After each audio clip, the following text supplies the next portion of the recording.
Welcome back to Sports Wrap. Huge breaking news from USC. According to Bruce Feldman, they have reached an agreement with Oklahoma head coach Lincoln Riley to take over the Trojan program.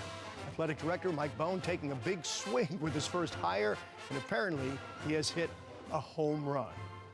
Riley took over with Bob Stoops and continued the success in Norman. Now he is heading to USC for a rebuilding project. We welcome in Fox Sports' Bruce Feldman, who broke the story today. Bruce, thanks so much for joining us. Thanks for having me, Kyle.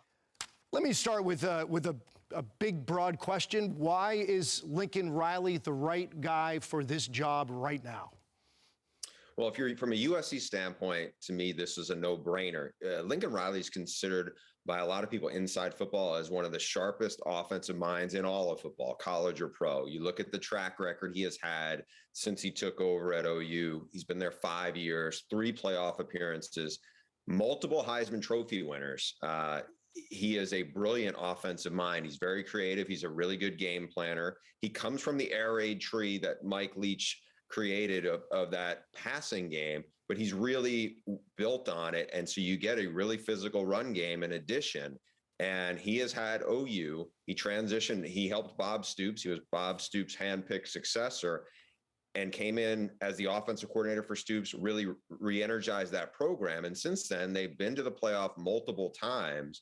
And I think for a lot of people, including myself, honestly, till this weekend, I didn't think if Lincoln Riley was leaving Oklahoma, I only thought it was going to be an NFL head coach at some point. I did not think it was going to be for another college job, so much so that for the last 2 weeks, there have been a lot of rumors and some reports that Lincoln Riley was going to be wooed away from Oklahoma by a ton of money to go to LSU. Now, my sources were telling me he is not interested in going to LSU, and we had reported as such. And then this morning, I started hearing that USC was going to take a big swing at Lincoln Riley to try to lure him there, and that he was very intrigued by the opportunity. And that escalated in the next couple of hours, and here we are. Huge day for USC and the Pac-12, to be honest. I mentioned you broke the story, and you gave us some idea of it there, but the timeline, it sounded from what you just said as though this moved pretty quickly. Can you give us an idea of how this happened? Yeah, what I was told by sources late this morning was that things really escalated late last night and then carried into the morning. And I think it got a lot of momentum. From what I'm told, Lincoln Riley has always been very intrigued by this job and this opportunity. He knows what USC's history is. He's recruited out here in Southern California a lot and very successfully. And from what I'm told, the big allure was also to have a chance to rebuild this brand. And I think it was very appealing to him that, you know what, I see the potential in this program. And I think it's worth keeping in mind, he's got a bunch of recruits who are committed in the 2023 class who are all top kids in the state of California. So he's got a lot of connections out here, and I think he hopes that he can really leverage them. So now what changes? What does this change? Not only for USC and the program and how the program looks, the appearance, but also for the Pac-12 in general. What changes now? I think for the first thing is there's a feeling all around college football that, yes, USC has a ton of potential, but USC has found a way to screw it up. There's been a lot of times where it's been kind of head-scratching moves that they've made where it's like you look at it and go, man, the leadership just has misfired a bunch of times. You can't say that in this case. The fact that they were able to land Lincoln Riley was a huge coup for them. I also think it's a huge coup for the Pac-12 because for so long, the Pac-12 has really felt like it has lost a lot of momentum and really fallen back behind not just the SEC, but even the Big Ten. And I think this is a sign because for a lot of people looked at the commissioner, Larry Scott, as kind of bumbling and a lot of the mistakes that they've made. But to me, the biggest issue that the Pac-12 has dealt with is USC has really struggled. And USC has fallen apart really since Pete Carroll left. You had the NCAA sanctions, and then it just been some bad moves one after the other. And I think for them to get a Lincoln Riley, I think is a big step for the Pac-12. Now, he's still got to, turn this program around. I mean, there's a lot of issues. This is a program that has fallen behind. It has really, imploded, and it's going to be a serious rebuild job.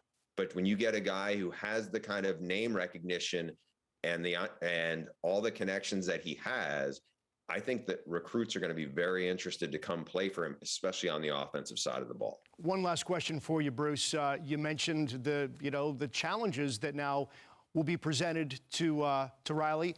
So why did it make sense for him to take this job? You also mentioned the money that LSU may be throwing at him. Why was this an appealing job for him? Well, obviously, there's going to be a long-term commitment. I was told he was really impressed by the alignment from the administration. I mean, they really went all in to go get Lincoln Riley with a long-term deal. From what I understand, the terms are very robust because he had. I don't think it was going to be easy to get him to even think of leaving Oklahoma. For them to do that, I think shows the power of at least the potential of the USC brand. And I think having known Lincoln Riley for a long time, I know he's recruited out here. I know that there has been a lot of intrigue. This is a different job. You got to remember, unlike even Alabama, Ohio State, some of those programs that have been real blue bloods, there's still another rival program or two in those conferences that are built to compete with them. In the Pac-12, it's just not that way. Nobody has the resources or the commitment to football in the Pac-12 that USC does. And there's so many kids and so many families who grow up wanting to be Trojans. And I think the question is, how can you leverage that? And I think Lincoln Riley has seen, I want to take a swing at this, and I want to see if I can rally all of this and put it together and do something that, quite honestly, hadn't been done since Pete Carroll left here. And it's been a while. All right, you piqued my interest. You said robust terms in a quick 10 seconds. Can you give us an idea? He was already the 5th highest paid college football coach at over $7.5 million a year. Any idea? I think considering the cost of living in Southern California compared to Norman, Oklahoma, I'm pretty sure USC has blown way past the $8 million mark to secure Lincoln Riley. Like I said, to get him to come anywhere other than the NFL, you had to make, I would think, a huge financial commitment to him. Okay. Bruce Feldman, thank you so much for your time. Thank you, Kyle. Okay. Gerard Moncure is on the USC campus and has more.